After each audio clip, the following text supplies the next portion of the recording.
요나서 말씀 오늘 두 번째 시간입니다. 요나서 1장 11절부터 17절 말씀입니다.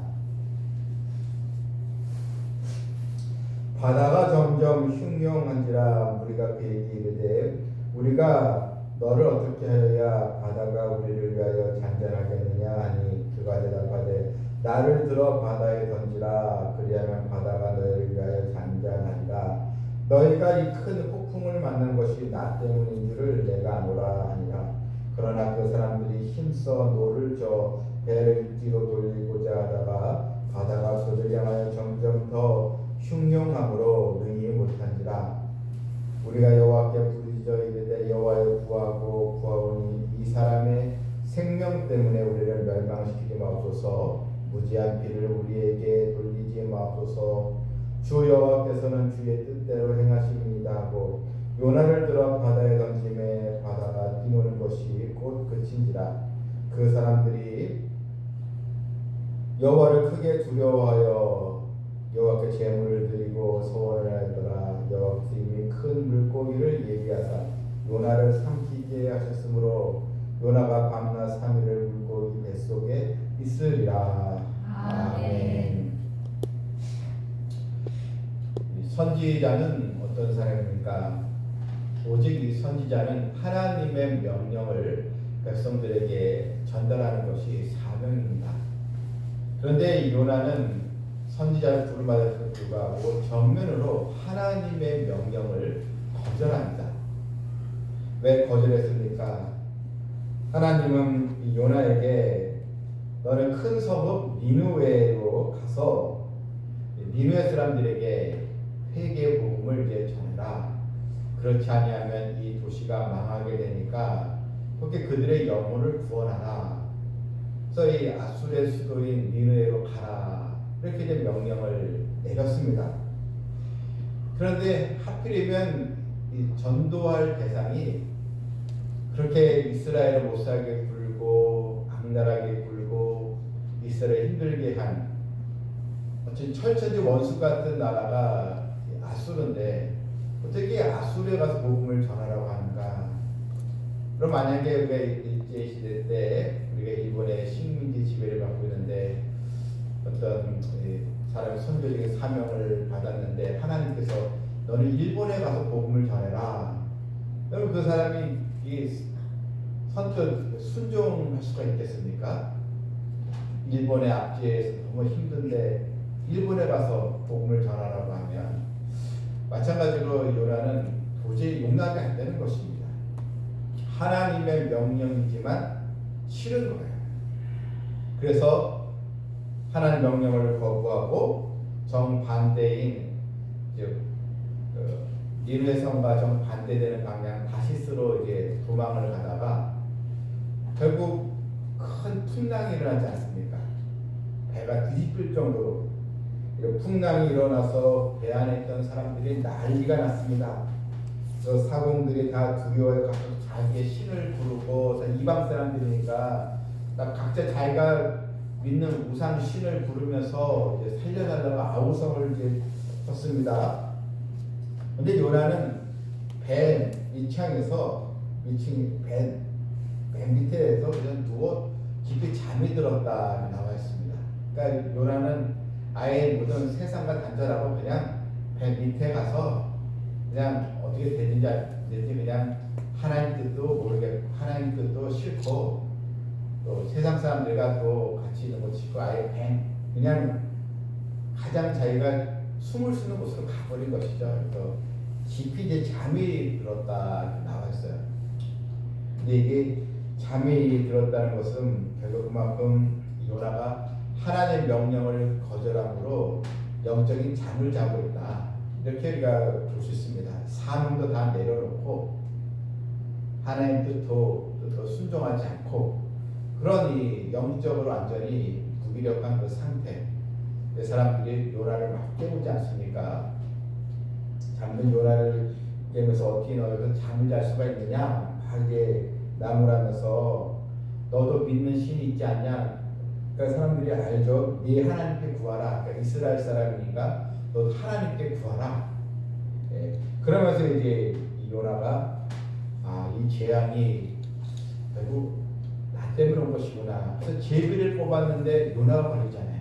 그러니까 요나는 이제 100%안 거죠. 하나님 나에게 징계를 내리신 거구나. 나 때문에는 풍랑이 일어나고 산 죽게 생겼구나. 그것을 이제 깨닫게 되면서 자신이 어떻게 이루게 됐는지, 이렇게 됐는지를 이제 자초지종을 다 이제 설명을 합니다. 설명을 하면서 이제 본문 11절입니다. 바다가 점점 흉흉한지라 우리가 그 얘기를 때 우리가 너를 위하여 어떻게 하여야 바다가 우리를 잔잔하게 하겠느냐. 그러니까 요나가 나를 바다에 던져라. 이제 요나는 이게 하나님 뜻인지 알기에 이제 자신의 이런 불순종을 이제 깨닫게 된 것이죠. 그랬더니 사람들이 어떻게 또 던지기가 쉽지 않지 않겠습니까? 어떻게 해서든 또 다른 방향으로 배를 돌려가다가 더 흉흉하니까 결국 이제 요나를 바다에 던짐으로써 바다가 잔잔해지고 그 사람들은 다 하나님을 두려워했다 이 내용입니다. 오늘 여기서 요나의 이 모습을 우리가 봐야 됩니다. 나의 모습 가운데 요나의 모습은 없는가? 그걸 이제 우리가 하나씩 깨달아야 한다는 것입니다. 요나의 불순종. 근데 하나님은 불순종을 꺾으신다는 것입니다. 여러분, 하나님께 불순종해봤자 나만 다치게 되는 것입니다. 왜냐 하나님은 불순종을 꺾으시기 때문입니다. 하나님이 이리로 가라 하면 여러분 내가 실제 그 길로 가는 게 내가 사는 길입니다. 또 나에게 유익이 되고 좋은 길입니다. 그런데 하나님께서 분명히 이리로 가라 하시는데 또 하나님의 말씀은 또한 나의 양심을 통해서 이렇게 해야 되는 것이 생각으로는 맞는데 행동으로는 하기 싫어요. 그래서 순종하지 않는 우리의 모습이 있느냐 없느냐 하는 것입니다. 마음 한구석에는 이게 하나님 뜻인데 내가 이렇게 하면 하나님께서 기뻐하시지 않은데 그걸 알아요. 아는데 그래도 하나님 뜻에 순종하기 싫어서 자기가 원하는 대로 자기가 하고 싶은 대로 그렇게 행동을 하다가 하나님의 징계를 우리는 받게 된다는 것. 결국 순종이 더 좋은 길이고 사는 길인데 불순종의 길을 걸어가게 되면 결국 나에게 더 불행의 길로 가게 되는 것입니다. 사도행전에 나오는 아나니아와 삽비라 부부도 철저 하나님께 순종했으면 됐잖아요. 근데 그것을 속이니까 그 부부가 정말 한날에 죽는 그런 또 아주 불행한 일이 발생하지 않겠습니까? 그래서 우리가 순종하는 것이 너무나도 중요하고 귀한 것이다. 내가 순종하는 것이 더 나에게는 하나님의 은혜가 임하는 길이다. 우리가 말씀을 듣고 또 성경을 보면서 깨달음이 있을 때 순종하시길 바랍니다. 또 누군가의 갈등이 있을 때 하나님께서 관용을 베풀어라, 여지 인내 참아라, 이게 하나님 뜻이잖아요. 그러면 그것을 내가 기다리고 인내를 해야지 내 감정 폭발을 한다든지 내가 보복하느냐 하면은 결국 좋은 결실을 얻을 수가 이제 없는 것입니다. 우리는 일상생활을 통해서 또 삶 현장을 통해서 나는 정말 순종의 신앙으로 가고 있는가, 아니면 여전히 내가 원하고 내가 좋아하는 대로 불순종의 길로 가고 있는가, 그것을 우리는 깨달아야 하는 것입니다. 우리가 이 하나님 뜻에 순종하지 못하는 이유가 무엇인가? 왜 뜻을 알면서도 깨닫지 못하는가? 이유가 있습니다. 첫째는 왜 욕심 때문이에요. 욕심. 내가 욕심의 노예가 되면 하나님의 뜻을 잘 분별하지 못하고 또 알긴 알면서도 실행에 옮기지 못하는 것입니다. 왜냐하면 나의 그 욕심, 내가 좋아하고 내가 더 원하는 것이 있는데 그걸 내려놓기가 싫은 것입니다. 또한 왜 하나님 뜻을 순종하지 않는가? 자신의 고집 때문에 그렇습니다. 고집, 편견 때문에 그런 것입니다. 이 편견, 이 고집은 나의 시야를 좁게 이제 만들어 버립니다. 그래서 이 고정관념, 이 편견, 이 또 고집, 이게 나를 더 망치게 하는 것입니다. 또 하나는 자신의 이런 이 감정이 너무 치우치는 것입니다. 말씀에 우리가 더 귀를 기울여야 되는데 그냥 자기 감정에 거기에 더 느낌, 감정에 더 거기에 치우치게 되니까 하나님 뜻에 순종하지 않는 것입니다. 하나님의 명을 거역한 요나는 결국 혹독한 징계를 이제 받습니다. 그래서 요나가 타고 가던 배가 풍랑을 만났잖아요. 또한 사공들은 배의 물건들을 다 바다에 던지지 않습니까? 그러니까 나 한 사람 때문에 많은 사람들이 피해를 입게 되는 것입니다. 하나님의 이 선지자가 불순종함으로 주변에 많은 사람들이 더 불행해질 수 있다는 것입니다. 그럼 풍랑이 왔을 때 어떻게 되는가? 깨달았을 때 빨리 하나님께 회개해야 됩니다. 또 신앙을 회복하는 것입니다. 요나가 자신의 잘못을 인정하고 나를 이제 던지라 그러니까 여러분 결국 이방 사람들도 하나님을 찾잖아요. 14절 보니까 무리가 여호와께 부르짖어 이르되 여호와여 구하고 거우니 이방 사람들도 하나님께 지금 같이 기도하고 있어요. 그러니까 요나가 깨닫고 바뀌니까 우상을 숭배한 이방 사람들도 하나님을 찾고 있습니다. 이게 여러분의 은혜의 역사이지 않겠습니까?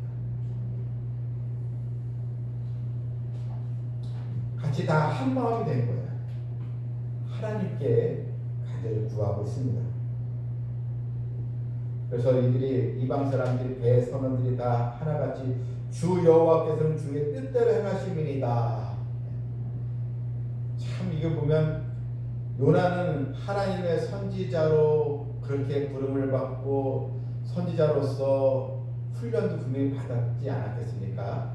하나님 누구신지도 알고 그런데 요나는 순종하지 않았는데 이방 사람들은 한 번에 이렇게 바뀌어서 하나님의 역사를 보면서 주의 뜻대로 순종하는 것을 봅니다.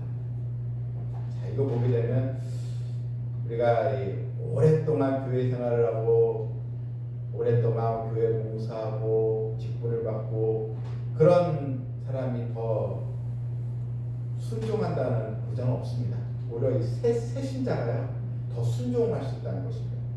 새 가족 새 신자가 교회 안에서 보게 되면 그래도 목사님 이렇게 하십시오 하면은 새 신자들은요 네 알겠습니다 이렇게 하는데 올해 중직자들은 아 목사님 이건 이렇게 하는 게 낫겠는데요 이렇게 사실 많이 해요. 네.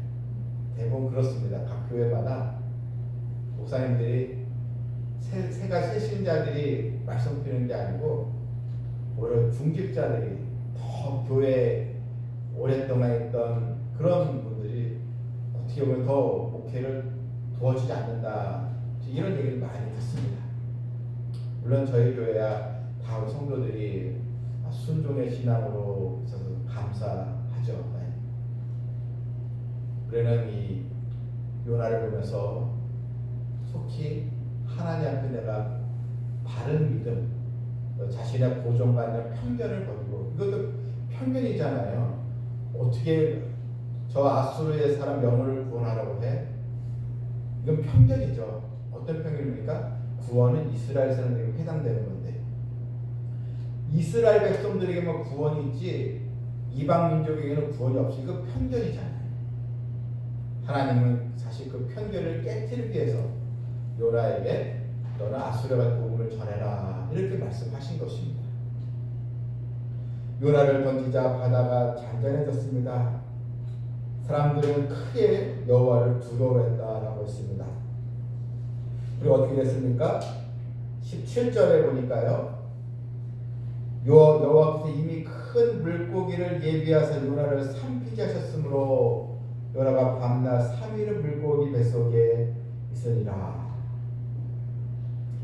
여러분, 참 이 사람이 이런 큰 물고기에 삼킨다는 게 이게 뭐 상상할 수 있겠습니까? 간혹 보면 저 동남아에서 큰 뱀에 잡아먹는 사람들이 나오더라고요. 뱀이 그냥 배가 이렇게 부르고 나오면서 뱀에게 이제 잡아먹는 사람이 나오는데, 근데 이 큰 바다의 큰 물고기, 어떤 사람은 이걸 이제 고래다 하는데 성경적으로는 고래라 이렇게 딱 지칭할 수 없고, 어쨌든 하나님이 예비하신 큰 물고기, 이렇게 우리가 보면 되겠습니다. 고대 사회는 바다에는 큰 괴물이 있다 이렇게 생각했어요. 그래서 고대 사람들은 바다에서 큰 괴물이 있다 이런 게 이제 있었다고 합니다. 두려워했다는데, 어쨌든 물고기에 삼킨 바 되었습니다. 결국 불순종의 결과가 어떻습니까? 물고기에 삼킨 바 되는. 근데 얼마나 여러분 이 요나가 그때 하나님의 물론 물고기 배에서 숨쉬도록 다 역사하셨겠지만, 얼마나 여러분 그 안에서 또 물고기 있을 때 두려워 떨지 않겠습니까? 이 불순종으로 인한 결과가 그만큼 고통이 되는 것입니다. 근데 우리는 하나님의 섭리를 또 알 수 있습니다. 결국 제비가 뽑혀서 바다에 던졌지만 하나님은 가장 안전한 곳에 요나를 보호하고 계셨던 것입니다. 풍랑이 일어나는 그 바다에 떨어졌을 때 어떻게 하고 구출이 되겠습니까? 하나님은 물고기를 예비해 놓으셔서 거기에 요나를 가둬나게 하셨지만, 그저 요나가 안전하지 않겠습니까? 사방이 막 그냥 폭풍을 몰아치는데 거기서 피할 데가 어디 있겠어요?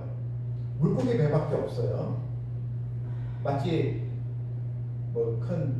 마치 잠수함에 들어간 것처럼, 잠수함에 들어가면 고요하잖아요. 그러니까 하나님께서 이런 물고기를 예비해 놓으셔서 거기서 요나를 좀 단련시키는 것입니다. 그래서 3절 마지막 절에 밤낮 3일을 물고기 뱃속에 있으니라. 이제 2장 1절부터는 물고기 뱃속에서 회개하는 요나의 모습이 이제 나옵니다. 참고로 이 말씀은 예수님께서 사흘 동안 무덤에 계실 것을 또 암시하는 그런 구절이기도 합니다. 예수님께서 마태복음 12장 39절에서 악하고 음란한 세대가 표적밖에는 보일 표적이 없느니라. 요나가 밤낮 사흘 동안 큰 물고기 뱃속에 있었던 것 같이 인자도 밤낮 사흘 동안 땅 속에 있으리라. 예수님께서 이런 무덤 속에 3일간 계실 것을 또 암시하는 그런 또 말씀이기도 합니다. 우리는 오늘 요나를 통해서 말씀에 순종하지 않으면 어떻게 되는가? 또 하나님은 불순종을 꺾으신다는 것을 보면서 우리가 하나님의 말씀에 더 귀를 기울여야겠습니다. 또 우리가 모르고 짓는 죄도 있지만 알고 짓는 죄도 훨씬 많이 있습니다. 알면서도 짓는 죄, 그 요나 같은 죄거든요. 그래서 우리가 회개하면서 하나님의 말씀에 순종하는 우리 모두가 되기를 주님의 이름으로 축원합니다. 아멘. 하나님, 오늘 요나의 불순종과 또 하나님은 요나의 불순종을 또 깨뜨리시고 요나를 회개하게 하시는 하나님의 또 역사심을 보았습니다. 우리 모두 이제는 하나님 말씀에 순종하여 또 불순종의 길로 스스로 가서 낭패를 보는 것이